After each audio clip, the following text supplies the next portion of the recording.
Swayam Prabha. Digital India. Educated India.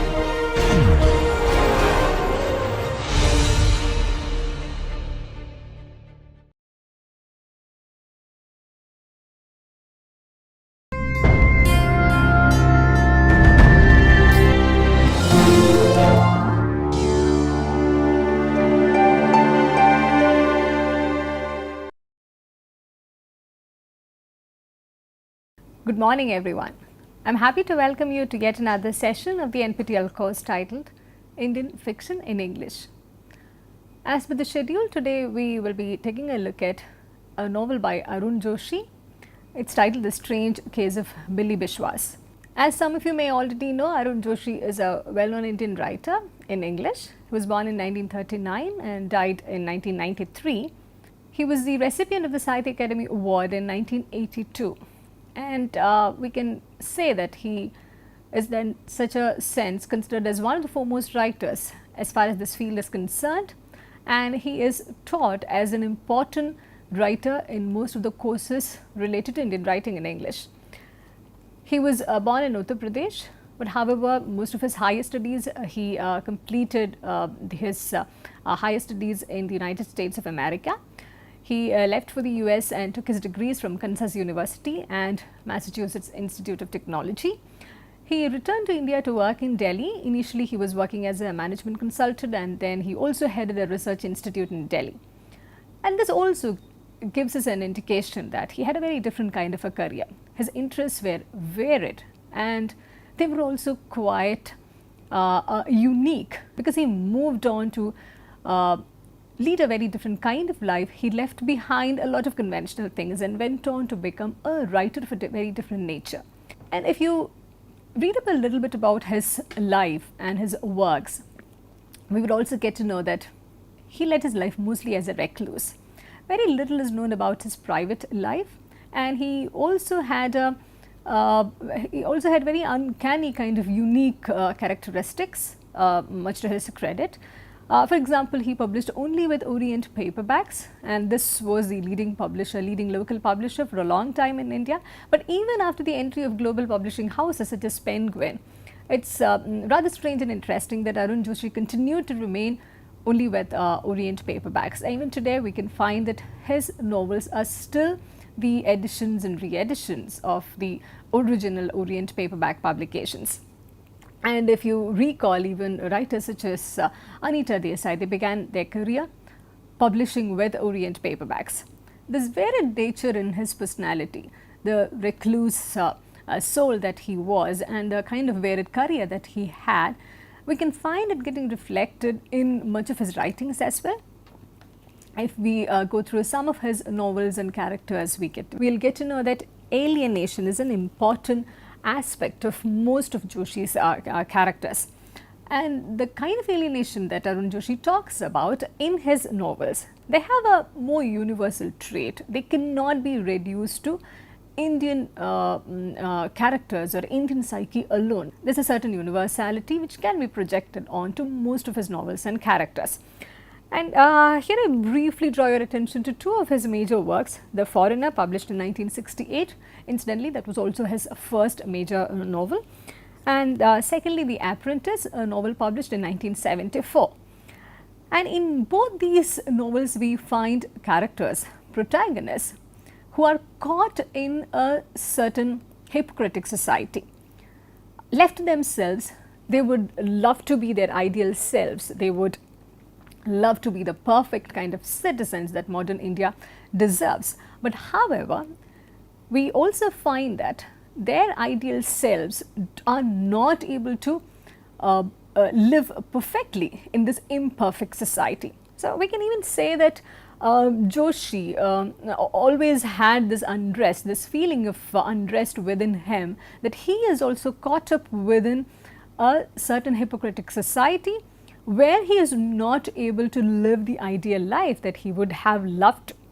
In this novel Foreigner, the protagonist is a person who's born in Kenya to an Indian father and an English mother. He's also orphaned at an early age. We'll not go into the details of the novel, but there's an important aspect to which I want to draw your attention to. This protagonist, he considers the first 25 years of his life largely wasted in search of wrong things in wrong places. This is very typical of most of Joshi's characters and most of Joshi's plots. There are a set of characters who are caught in particular situations, and maybe we can sum up all of their lives to say that they were largely wasted in search of wrong things in wrong places.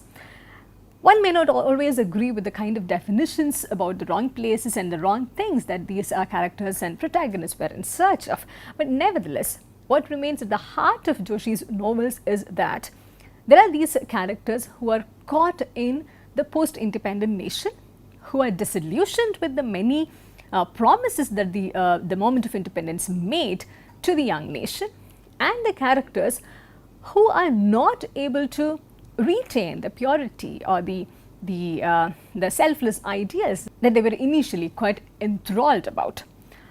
The other novel, Apprentice, which was published in 1974, there's this character Ratan Rathore.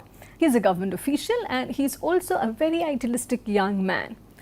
But however, we also find that he is not able to live the life that he always wanted to. Rather, he is caught in the prevalent corruption in post-independence India. And here I also want you to remember that Joshi always draws attention to the many difficulties and the many challenges which were prevalent in post-independent India, especially in the 1950s, 60s and 1970s.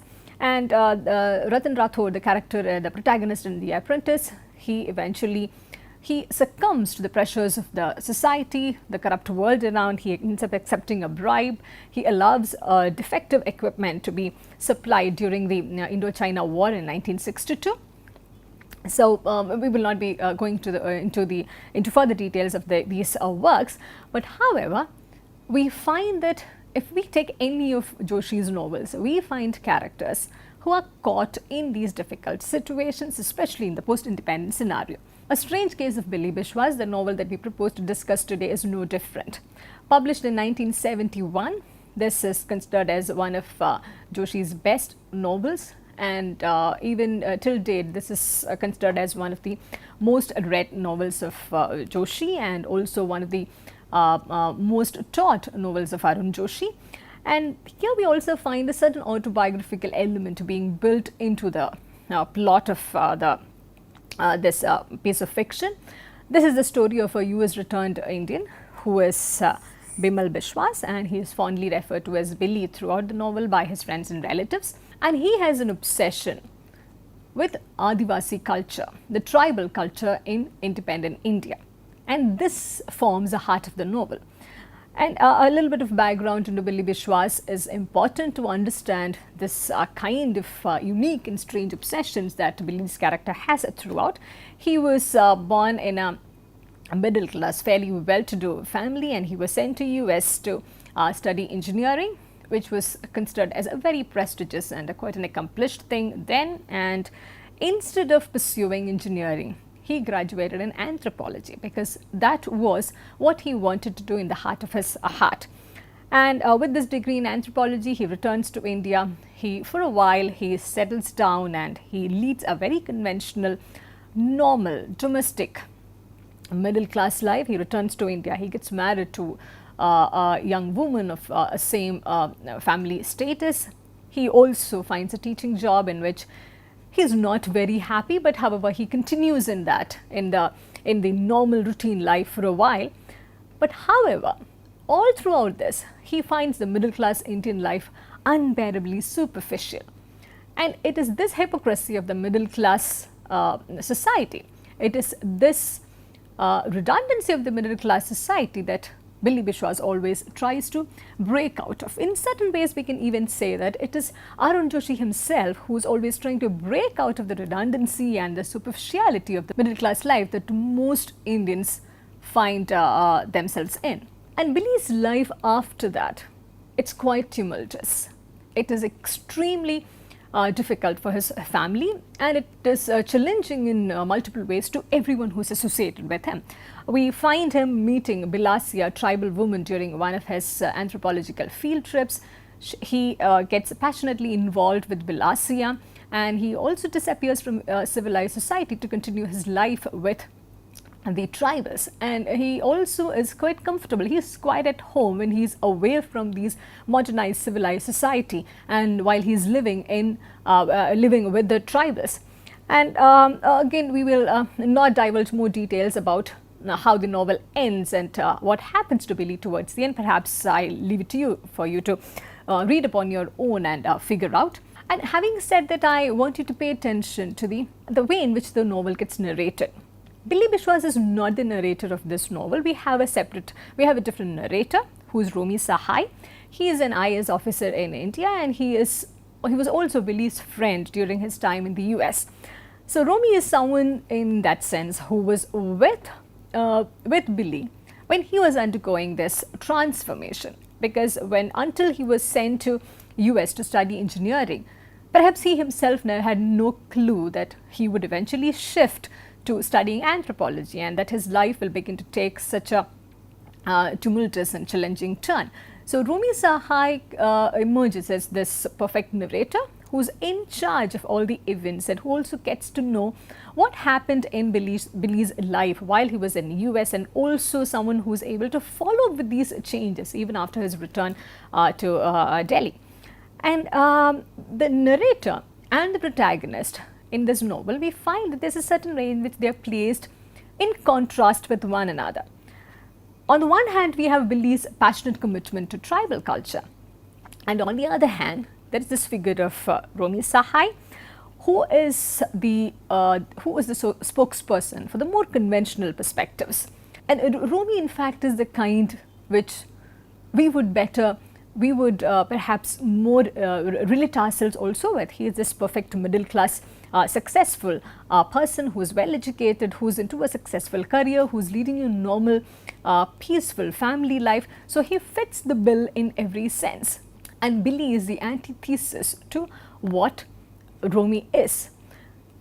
And in this contrast, we can also find a certain way in which Billy's character begins to emerge. We also find that it is in this contrast that Joshi is able to build in a lot of narrative techniques and also play with a lot of modernist techniques as well. When we talk about the themes which dominate Arun Joshi's A Strange Case of Billy Biswas, it's possible to say that at multiple levels it's about India. It's about post-independent India. The novel, the narration of the novel, the plot, the many details which are built into it, the character change that Billy Biswas undergoes throughout his life, all of these are dominated by an idea of a mystery of an essential India.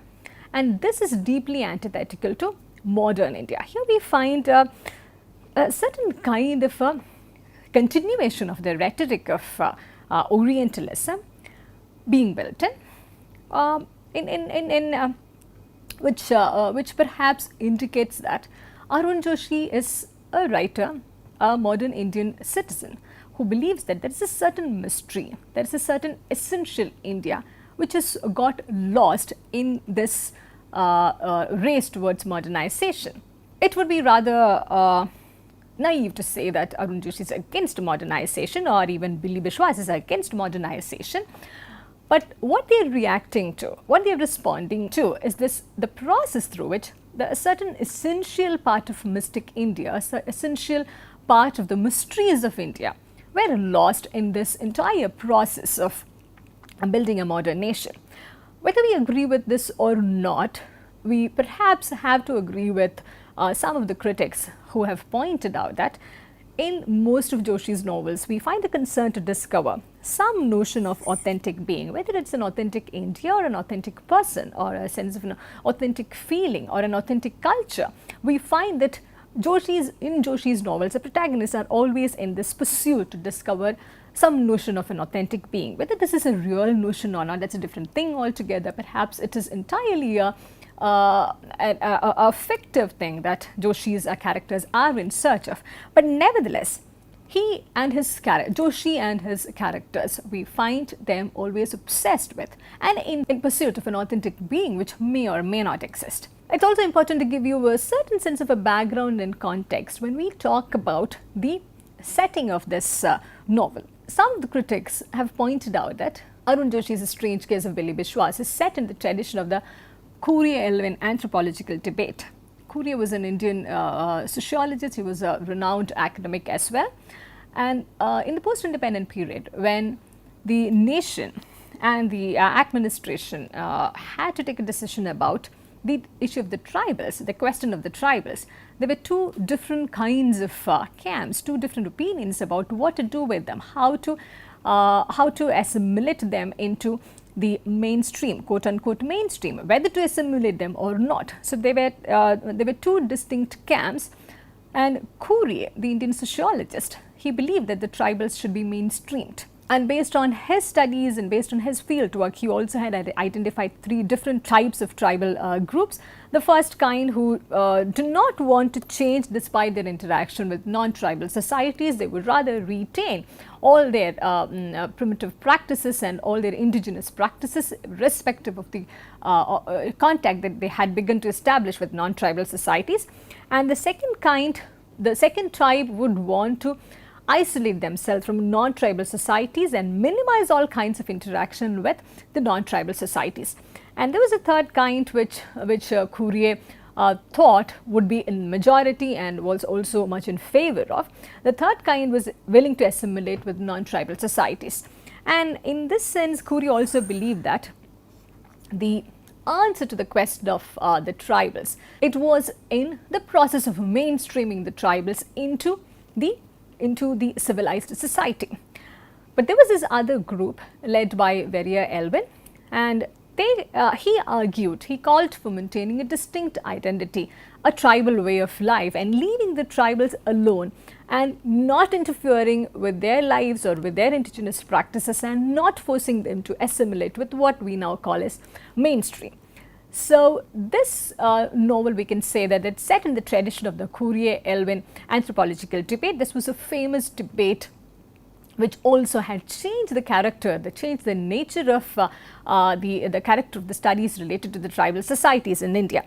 And here it's also important to recall that Courier-Elwin, he has a role to play in the history of Indian writing in English. Courier-Elwin was a British self-trained anthropologist, an ethnologist and a tribal activist. He first arrived in India as a missionary during the British colonial rule, and then he went through a series of changes during his life in India. He led a very eventful life in that sense. He abandoned clergy. He then worked with Gandhi and the International Congress. He even lived in the ashram with Gandhi, and he also converted to Hinduism during this period. And eventually, over the question of the issue of over the issue of tribals, especially in the post-independent period, he split with Congress, and he also devoted the rest of his life to his work, to the anthropological work on the Indian tribals. He acquired Indian citizenship, his writings were well acclaimed, and his autobiography, The Tribal World of Courier-Elwin, it won the Sahitya Academy Award in 1965. So Courier-Elwin in that sense is very important to the history of Indian writing in English as well. So coming back to a discussion, this is a background and context which sets the tone for the setting in this particular novel. If some of you have already read the novel and if you've been trying to locate some critical material on this novel, Strange Case of Billy Biswas, you will begin to see that there are different approaches to this novel, and most of them are limited to either eco-critical studies, and there are a number of critical material which also approaches this novel as a typical modernist work. And it would be possible to say that Arun Joshi is clearly one of the finest writers in the pre-Rushdian era. And this novel, A Strange Case of Billy Biswas, and there are some critics who are also of the opinion that Arun Joshi and most of his writings, they were overshadowed in the post-Rushdian period, because Rushdie was such a huge influence. Rushdie was such a trendsetter in the 1980s that it was impossible to go back and review some of the writers who had left a mark until the 1970s. So even when some of the writers such as Arun Joshi, they continued to write in the 1980s, their writings did not get much of an acknowledgement given the kind of huge influence that Rushdie had brought in already. And talking about the modernist elements in this novel, here I also recall this a fine story written by Virginia Woolf, a typical modernist writer. Her short story Solid Objects. It has got something quite similar in theme with that of Arun Joshi's A Strange Case of Billy Biswas. In Solid Objects, we have a protagonist who gives up a promising career in politics, and he goes in search of solid objects, goes in search of rocks, pebbles, shiny stones and those sort of things, and this becomes his passion from then on, and he had given up on a very promising career in politics. And just like we mentioned at the beginning about Joshi's characters who are caught in the wrong places, pursuing the wrong things in life, here we also find Virginia Woolf's protagonist eventually identifying the one thing which is important in his life, that is acquiring solid objects.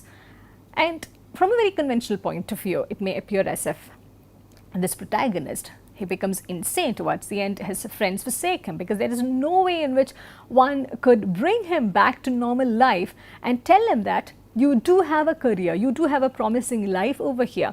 Get rid of these insane hobbies and come back to life.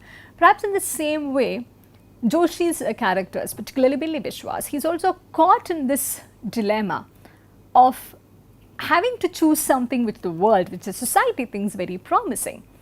But in the heart of his heart, what perhaps catches his fancy, what perhaps he identifies as the sole object of his passion and his ambition, is the life that he finds, the passion that he finds in his life with the tribals. Here we also need to clarify this aspect. Billy Biswas is not against modernity, and this is something that we need to make a distinct note of. At no point is Arun Joshi asking us to wage a battle against modernity. This is not a call to go into the primitive, the indigenous elements at the cost of giving up on everything related to modernity, because modernity, as we know, is also one of the finest things that happened in the 20th century. It's also something which introduced us to most of the things, most of the good things that we know of in today's world. And modernity, as we also know, it was a turning point. It was the crucial crucible within which even a set of writings such as these began to emerge. So in that sense, modernity was extremely important in defining and redefining the world from the 20th century onwards. So in that sense, this novel is not against modernity. Billy Biswas is not against modernity, but the fight, the discomfort, the annoyance and the alienation is against the pseudo-Western values. One may have multiple opinions about this, and we will not get into those debates. And one important thing, one very fine thing about Joshi's novel is that that the novel does not consider the tribals as being uncivilized. So contrary to the popular opinion, especially in the 1960s and 70s, about the tribals being away from the mainstream and hence not civilized enough to be assimilated or not civilized enough to be acknowledged, Arun Joshi's novel asks certain important questions about what civilization is, what modernity is, and what modernity does to the multiple and layered definitions of civilization. And in that sense, this novel is a trendsetter. It begins to ask a lot of uncomfortable questions. It also identifies, it also begins to acknowledge the tribal communities as a set of people with distinct practices and identities. And it is in this aspect that we find this novel beginning to challenge a number of accepted practices. But nevertheless, it also needs to be said that apart from the immediate success that it enjoyed, and apart from the kind of awards and accolades that Arun Joshi received, we do not find this novel being discussed much, especially in the post-Rushdian era. And the reasons for this again could be varied and multiple enough. And talking about the critical responses, regardless of the fact that Arun Joshi was a recipient of the Sahitya Academy Award, regardless of the fact that he continues to be rated as one of the finest writers that Indian writing has ever produced.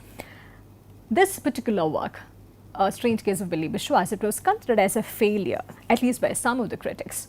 And this was primarily due to the plot structure, that it did not give, it was not attentive enough to the family's sufferings. Because Billy, throughout, we find the character of Billy being unable to establish a meaningful contact with his wife Meera and the society that she represents. So there's hardly anything that we get to know from the perspective of the family or from the perspective of Meera. At some level, when the novel continues to project Billy Biswas as the victim, we have a failure. We are unable to see what the family is going through. And the other thing is that this novel cannot be seen as entirely post-colonial. We mentioned at the beginning of this lecture that there's a certain kind of a continuation of the Orientalist rhetoric that we can see in the narrative and in the predominant themes. And this work is neither writing back to the canon or empire, nor is it asserting the post-colonial nation in any form. And we can also find a number of comparisons with Conrad's characters, which also elevates Joshi as a writer to a different level altogether. Now, talking about Billy's decisions, he comes from a middle class background, as we know, and that also influences his academic and career choices. His relationship with family and friends, there is a way in which we can see the nature of these relationships and contrast to the tribal values and tribal culture, because predominantly Billy belongs to a middle class affluent background.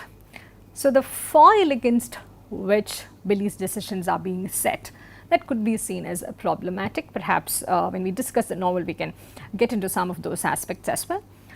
And about the idea of marriage and how Billy is unable to honor the commitments that he made as part of this marital relation, and the other women who are part of Billy's life, his passionate involvement, especially with Vilasia, the tribal woman, and underlying all of this, Billy's alienation from the society. How do we begin to understand that? Is it a form of escape? Is Billy unable to stand the middle class mediocrity and hypocrisy? Or is it just about the kind of many choices that he can afford to have? We may not have easy answers to this, but I also leave some of these questions for you to discuss. Are these choices available to everyone across class, caste, gender and region? Imagine a protagonist like Billy Biswas, and what if Billy Biswas were a Dalit or a woman? If you remember the discussions that we had as part of Cry the Peacock, we also realized that there is again a female protagonist who is caught in the middle class hypocrisy and mediocrity and the middle class value system, and unable to express herself as an individual, but the choice of running away, which is what eventually Billy Biswas does. This choice of running away and finding finding the right kind of passion, finding the right kind of place that one needs to be. Are these choices available to everyone? We find that this, unfortunately, is not a luxury that many can afford. One is not really negating the dilemma and the difficulty that Billy Biswas went through, but just trying to question the selfhood which is attributed to Billy Biswas in the context of the novel. And finally, what's the role of the post-colonial nation in the lives of individuals such as Billy, who are discontented with everything that the modern nation signifies and promotes? We are unable to accept Billy Biswas for what he is, but we are not in a position to entirely negate what he proposes to do and say and indicate either. So this is perhaps a post-colonial dilemma that we are also caught within. As we begin to wrap up this session, I hope you already have a sense of the frameworks within which this novel is situated. I strongly encourage you to read the novel on your own before you listen to a presentation by one of her students. She will be talking to us in detail about some of the aspects of the novel and how the novel can be situated in the larger framework of Indian fiction in English. She will be talking about a couple of major themes which are part of the novel and giving us a sense of the many critical approaches which have been followed up to understand and appreciate the novel in an academic framework. Good morning everyone. So today we will be doing about the novel The Strange Case of Billy Biswas by Arun Joshi. So I will be taking you through the objectives of my presentation. So firstly I will be giving you a biographical sketch about the author, then we will try to locate the author within the larger framework of Indian fiction in English, and then we will give a brief idea of the major themes that go on through the novel. Arun Joshi was born in 1939 in Varanasi. So he belonged to a family of scholars and he had completed his higher education in Kansas University and MIT, and it is important for us to note that he had this diasporic experience which played a really important role in forming his characters. And he had held a position of executive director in 1965, Sri Ram Center for Industrial Relations and Human Resources, Delhi. And he was actually, sadly he died very early in 1993. If you look at his literary output, it is very small as in compared to the other authors of his time. His literary output was very small. So if you notice his novels, there are only 5 novels which span his literary career. So you have The Foreigner, it is his first novel which he had written in 1968, and then of course you have our novel The Strange Case of Billy Biswas in 1971, and his last novel was The Last Labyrinth. It won a Sahitya Academy Award in 1982. So if I have to talk about this novel in a single sentence, I would like to say that it is the quest of an individual making sense of himself within the complicated web of modernity and tradition, if I have to put it in a sentence. And I will be talking about the plot through 3 important storylines which are important for us to understand the novel as a whole. So the character of Billy Biswas, of course it is the heart of the novel, and I am going to talk about his professional life and his personal relationships which he shares with the women of his life, Tuala Lindgren, Meena Chatterjee, Reema Kaul and Bilasia. So if you notice right from the start, we have this, Billy is presented to be a kind of an unconventional individual who is located in his life. Be it his professional choices where he had chose anthropology instead of going for a major kind of accepted thing like engineering, and he defies his father and he comes to US to do anthropology. And when it comes to his personal relationships, throughout the relationships we can see the kind of changes which happen within his character. So if you notice Tuala Lindgren, here he is kind of like this person who is really, his friendship with Tuala is based on this idea that he is interested in, both are really interested to know about the primitive life of the world. And when it comes to Meena Chatterjee, you can find Billy becoming really desperate to fit into the society. So that's when he marries Meena. And I think the relationship with Meena doesn't really last long and he starts feeling desperate. And then he gets into an affair with Reema Kaul, and that's when he starts realizing that he's becoming some kind of an inhuman person and he's undergoing this disintegration as an individual.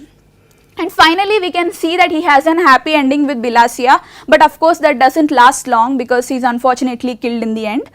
And so second theme I would like to talk about is his friendship with Bimal and Romesh Sahai. So you can see Romesh Sahai is our narrator of the story, and that was really interesting because the title is The Strange Case of Billy Biswas, but we have major portion of Billy being like told to us by Romesh. And the friendship between Romesh and Billy is really different because they both are really different as individuals, because Billy is this person who doesn't fit into the society and is quite suffering, and you can see his suffering very prominently.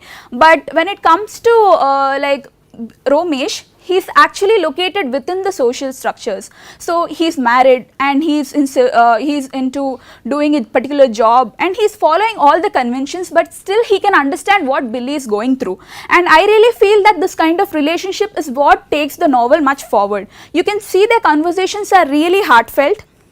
And then you have the other theme, of course, the metamorphosis of Billy Biswas, which is what the whole plot is about. So right from the first place, from being alienated to the path of self-discovery, you can see that Billy's character undergoes a really dimensional change which goes throughout the novel. So how do we locate Arun Joshi within the larger framework of Indian fiction in English?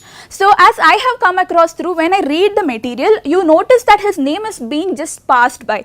I mean, he's mentioned and his works are just noted down there, but I don't think there are much critical discussion happening about him. And now I would like to talk about the kind of historical context in which the novel came about. So it started about in 20th century, age of industrialization and technological development. So here of course man is reduced to this state of being, you know, mechanized sort of an individual, and simultaneously we also observe that several cross-cultural interactions are happening, which leads to a kind of a trans-cultural individual, and he is very rootless and alienated. That is, it becomes difficult for an individual to make sense of himself within the world. And of course Arun Joshi becomes important here because he is, I think, one of the first authors to give a fictive form to the inner chaos of self, and that he does it very effectively, and it is very directly implied from his work that he is trying to observe the kind of psychological changes in human beings. And if you are talking about his themes, even let it be his cultural conflict or lack of, you know, identity and anxiousness and all that are really relevant in today's time even. But then why do you think that he is not much discussed? I am going to look at the publishing house and the visibility in the international market. So first of all, this is a very common problem which is seen, that is difficulty with regard to the availability of the novels. They are pretty out of print, and of course you do not even get a Kindle version of his works. And then looking at the publishing history, it is noticed that it is highly confined to local publishers. Orient Paperbacks is the copy of which I have of the book. So, and also this is because of the, maybe it is because of the personality of the author, because he is tend to having, you know, nationalist inclinations, because in a letter written to Mr. Duva dated September 3rd, 1971, so he talks about this, that I can't imagine a foreign publishing firm being interested in my type of writing. Even if they were, I am not sure I would want to give it to them. I guess it would hurt my national pride.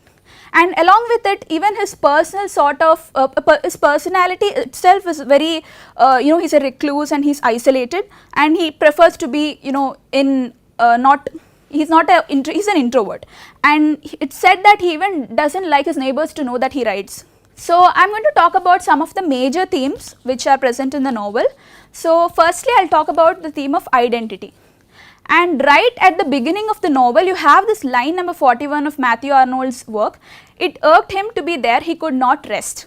And I think that is how the novel starts. I mean, it's and also like this theme of identity is something which runs very consistently throughout the novel, because you can see him trying to make sense of what he is.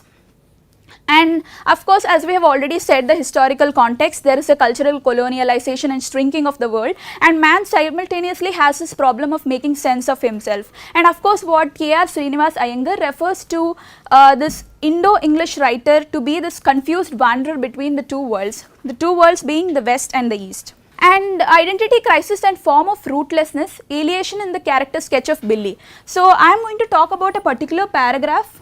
So this is a letter to his friend Tuala. So he kind of writes the kind of anxiousness which he feels, or the kind of loneliness which he feels when he is with everyone. So he writes this: "It seems, my dear Tuala, that there are certain questions popping up from the deep layers of my mind.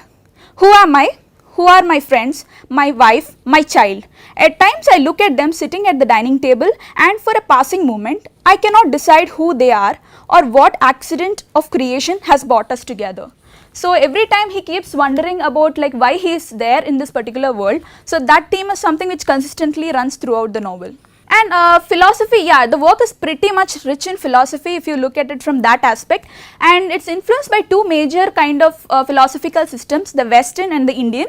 So you can see Billy as this kind of Buddha who leaves his family and he leaves his like his earthly bonds, and then goes to a kind of a different life to attain salvation. And of course dharma. So here the sentence is really interesting. He tells that I have greater duties towards my soul rather than anything else. Unlike what you see in case of the other kind of works which we have seen so far, it was more oriented towards the national identity or kind of like this collective identity. So here you see Billy drifting apart from this sort of a narrative, and you can see him assume a kind of an individualistic mode of identity making. So psychologically, yeah, it is very influenced by Freud, and if you notice, the technique of self introspection and theme of individual consciousness becomes very important in the particular novel, and especially it gives you an insight into a mind of a modern middle class man and what kind of anxieties or what kind of problems that he is actually facing by. And this is very different from the narratives which we have seen previously, because they were more about individuals who were located within a national narrative and what were the problems which are faced by them. So here we have this new shift which is talking about middle class men.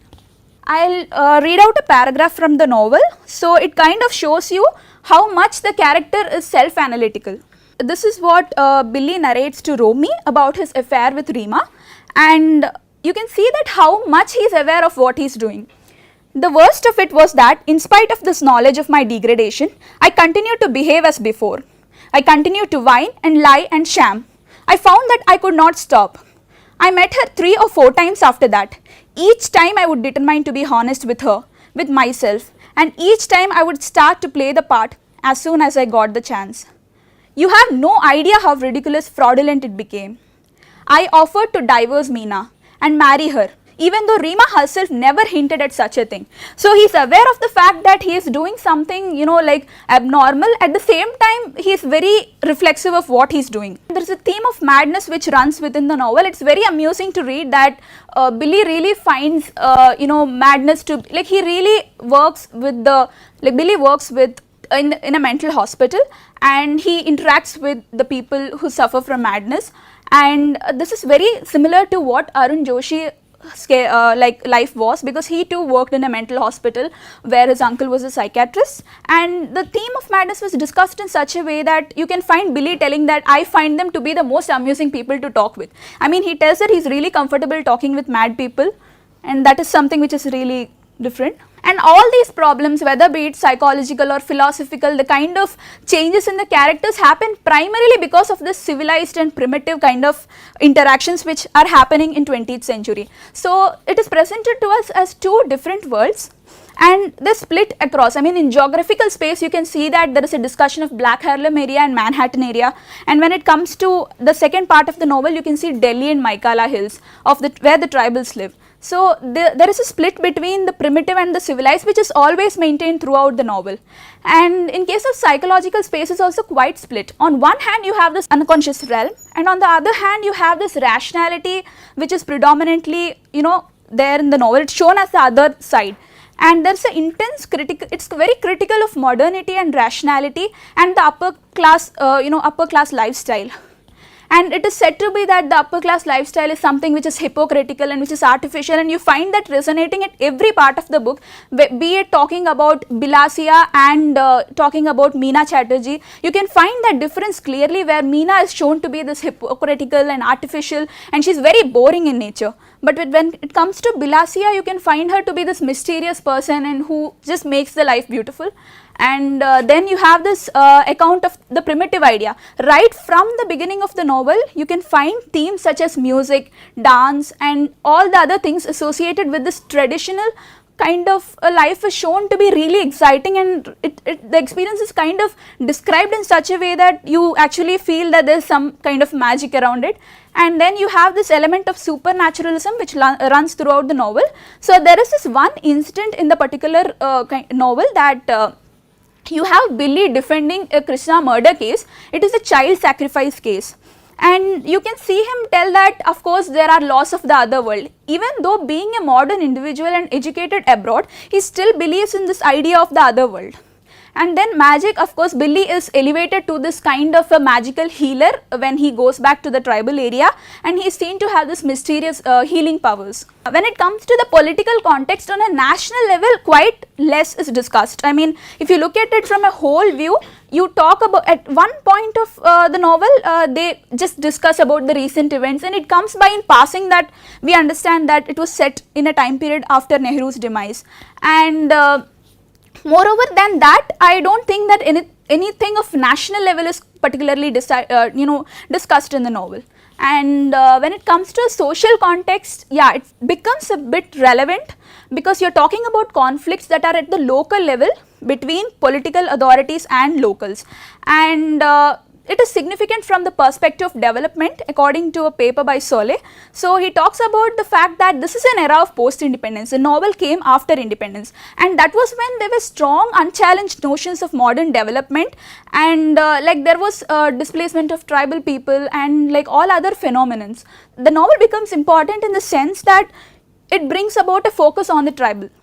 So, this was unlike the kind of the dominant kind of events that were happening. So, this brings into this idea of the tribals, the lifestyle and the kind of conflicts which they undergo. So, I am going to talk about the Orientalist tendencies within the novel, and this is really interesting to find out that though Arun Joshi talks about like the existential theme, the idea of modern man being anxious and all, and you see that it is very universal in nature if you look at it from that point of view. But then however, the path which Arun Joshi develops in order to resolve this conflict is predominantly Hinduism and predominantly associated with the Oriental knowledge. So, this was very interesting because throughout the novel I had this feeling when I was reading it, because the East has a fascinating realm of the exotic, the mystical and the seductive. So, I think this kind of translated throughout the novel if you read about various descriptions of the dance or the moon rising, and it was described in this mysterious sort of a way. And even if you look at the way in which Bilasia was described, she was shown to be the sort of some mysterious woman, and like Billy suddenly undergoes this realization that she was all he was ever looking for. And so there is an invocation of the spiritual to separate India from the evils of modernity. And there is this monolithic tradition which is quite emphasized in the novel, and it is a bit problematic because post-colonial era you have multiple identities and monolithic kind of an understanding of a tradition is not possible. And then you have this culture, if it's so, and it is represented, if a particular culture comes into the scene, it is represented by a kind of dominant people or dominant section is what is said to be representing this particular culture. And this idea of pre-colonial Indian culture as pristine and pure. So, when you read about the tribals, you really feel that at one point of time he talks about them being happy irrespective of whatever happens, drink wine and women, and like they are really happy and self-satisfied in their own world. So, this kind of a very closed kind of a structure is emphasized when it talks about the tribals. And primitive versus civilized is of course throughout the novel you can see that there is a clear distinction. So, Black Harlem and you have Manhattan area, or you have supernatural and you have rationalism. So, I think it does reinforce a sort of cultural stereotypes again in a different sort of way. That is it, thank you. So, with this we wind up today's lecture. I thank you for listening and I look forward to seeing you in the next session.